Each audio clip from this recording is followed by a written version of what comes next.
Hello friends, नमस्कार, welcome. कैसे हो आप सब? आज मैं आपके लिए लाई हूँ रेत समाधि की बुक रिव्यू।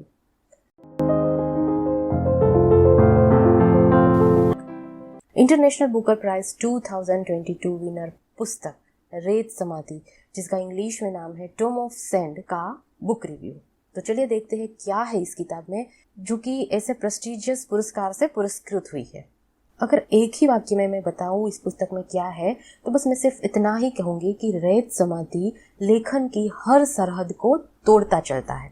जी हाँ दोस्तों, रेत समाधि टोम ऑफ सैंड देश दुनिया में छाया ये उपन्यास हिंदी के पाठकों की रूह से नाता जोड़ लेता है। गीतांजलि श्री के द्वारा 2019 में हिंदी में लिखे गए इस उपन्यास का इंग्लिश में ट्रांसलेशन किया अमेरिकन ट्रांसलेटर डेजी रोकवेल ने, और जिसको नाम दिया गया टोम ऑफ सैंड। और इस उपन्यास को इस साल यानी कि 2022 में इंटरनेशनल बुकर प्राइज मिला। इसमें जो सबसे बड़ी बात है वो ये है कि टोम ऑफ सैंड एक ऐसी पहली किताब है जो मूल रूप से हिंदी में लिखी गई है, जिसको ऐसा high profile prestigious Booker prize जैसा पुरस्कार जीता। हमारे देश के हिंदी में लिखे गए साहित्य के लिए इससे बड़ी बात और क्या हो सकती है। चंद वाक्यों में मैं आपको बताऊं कि ये पुरस्कार एक्चुअल में है क्या। इंटरनेशनल बुकर प्राइज हर साल यूके या आयरलैंड में प्रकाशित उपन्यास के अनुवादित काम के लिए दिया जाता है, यानी कि किसी अदर लैंग्वेजेस में लिखी गई किताब का इंग्लिश में जो ट्रांसलेशन हुआ है उसको बढ़ावा देने के लिए ये पुरस्कार दिया जाता है। ऑफ कोर्स इंग्लिश लिटरेचर के लिए तो बुकर प्राइज ऑलरेडी है ही, लेकिन ये इसके पैरेलल चलाया जाता है, जो कि अन्य भाषाओं में कथा साहित्य को बढ़ावा देने के लिए, और उसके साथ साथ जो ट्रांसलेटर्स है, जो लिटरेचर ट्रांसलेटर्स है, उसके अक्सर अनजाने काम को सलाम करने के लिए दिया जाए। यही उसका पर्पस है। तो चलिए अब ये भी जान लेते हैं कि इस बुक में ऐसा क्या है जिसकी वजह से इसको इतनी बड़ी उपलब्धि हासिल हुई। गीतांजलि श्री एक जानी मानी हिंदी की लेखिका है। इससे पहले भी उन्होंने कई सारे उपन्यास लिखे हैं, तो उसकी लेखन शैली के बारे में तो कहने के लिए कुछ है ही नहीं। तो दोस्तों बस यही बात बताती है कि कुछ किताबें जब पूरी हो जाती है तो अपने पाठकों को उदास कर जाती है, खास तौर से उपन्यास। सिर्फ इसलिए नहीं कि उनका अंत बहुत दुखद होता है, बल्कि इसलिए कि उनके साथ पाठक एक पूरी दुनिया जीने लगता है, और किताब के जो लास्ट पेज होते हैं ना, उससे पलटते हुए उसकी वो जो दुनिया है वो भी समेट देनी पड़ती है। गीतांजलि श्री के उपन्यास रेत समाधि को पूरा करते हुए पाठक भी इसी भाव से भर जाता है। और दोस्तों यही सच पूछो तो किसी भी उपन्यास या किताब की पहली सफलता भी कही जा सकती है। रेत समाधि मध्यम वर्गीय परिवार की दिनचर्या, रिश्तों नातों, नोकझोंक, भाव विडंबनाओं, लगाव अलगाव और सपने उम्मीदों को रेखांकित करता चलता है।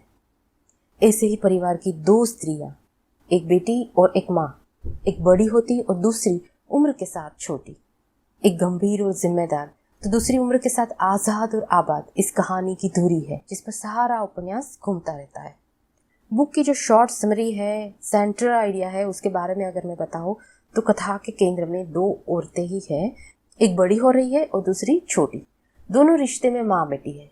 बड़ी हो रही स्त्री यानी बेटी हर सीमा को लांघ जाना चाहती है, पर हर सरहद से डरती है, और छोटी हो रही स्त्री यानी कि माँ उम्र भर सीमाओं में बंधी रहती है, पर अंत में उसे कोई सरहद रोक नहीं पाती।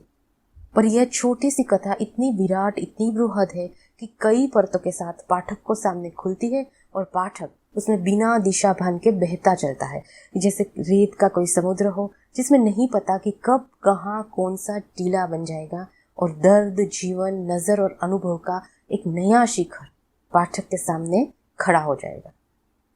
छोटी हो रही स्त्री जब देह, मन, वर्जनाओं की सब सीमाएं लांघ रही होती है, तब वहां एक तीसरा पात्र भी है, और वो है रोजी बुआ का। बिना किसी लेन देन या स्वार्थ के केवल स्नेह की डोर से बंधी यह बेहद खूबसूरत प्रेम कथा भी है। इसी कथा की डोर के आगे तय होता है सरहदें लांघ लेने का विराट प्रयास। श्री कहती है कि वो 4 लाइन में नहीं बता सकती कि इस उपन्यास की कहानी क्या है, क्योंकि यह एक कहानी नहीं है। इसके हर पन्ने पर एक नई कहानी जन्म लेती है। इसमें हर पैराग्राफ में एक नया किरदार प्रवेश करता है और अपना किस्सा सुनाने लगता है। निर्जीव चीजें भी इसमें जीवंत होती है और अपना अपना किस्सा सुनाने लगती है।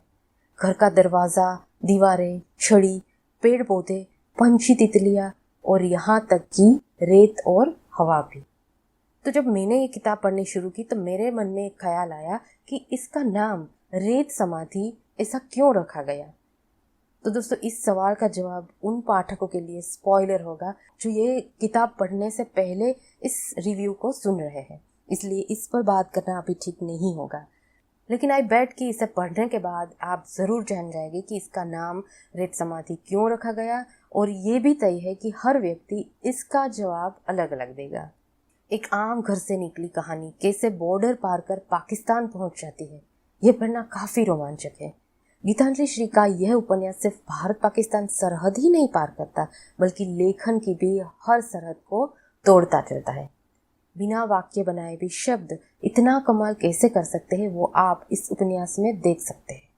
हालांकि कहीं कहीं थोड़ी ऊब पैदा हो सकती है, लगता है जैसे चीज़ें जबरन खींची जा रही है, लेकिन अगले कुछ पन्ने निरस्ता से पढ़ने के बाद कहानी एक नया मोड़ लेती है और फिर से पाठक वो कहानी में रम जाता है।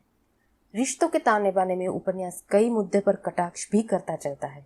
समाज की स्त्री से उम्मीदें, उसके तय रास्ते से भटकने पर उपजने वाले टकराव, पितृसत्ता, मस्कुलिनिटी, फेमिनिज्म, राजनीति, पर्यावरण, सांप्रदायिकता, transgender issues, brain drain, partition, Bharat Pakistan politics और प्रेम भी। इस रिव्यू को सुनने के बाद आपको ये उपन्यास एक सांस में पढ़ जाने का ज़रूर मन करेगा, लेकिन मैं आपसे सजेस्ट करूँगी कि आप इस बुक को जितना हौले हौले पढ़ेंगे उतना ही ज़्यादा आप इस अनोखे कथा संसार में डूबे रहेंगे। तो बस आज मुझे शेयर करनी थी आपसे रेत समाधि टॉम ऑफ सैंड बुक की रिव्यू, जो मैंने पढ़नी शुरू कर दी है। आप भी क्या सोच रहे हैं? जल्दी से किताब पढ़ना शुरू कर दें। With this let us end today's our talk. आपको हमारी बात कैसी लगी? अगर अच्छी लगी तब कमेंट करके हमें ज़रूर बताना, और हमारे पॉडकास्ट को फॉलो करना। हमारी YouTube चैनल, जिसकी लिंक हमने डिस्क्रिप्शन में दे दी है, उसे सब्सक्राइब जरूर कर लेना और अपने दोस्तों के साथ शेयर करना बिल्कुल ना भूलना। Thank you for listening. Have a nice day.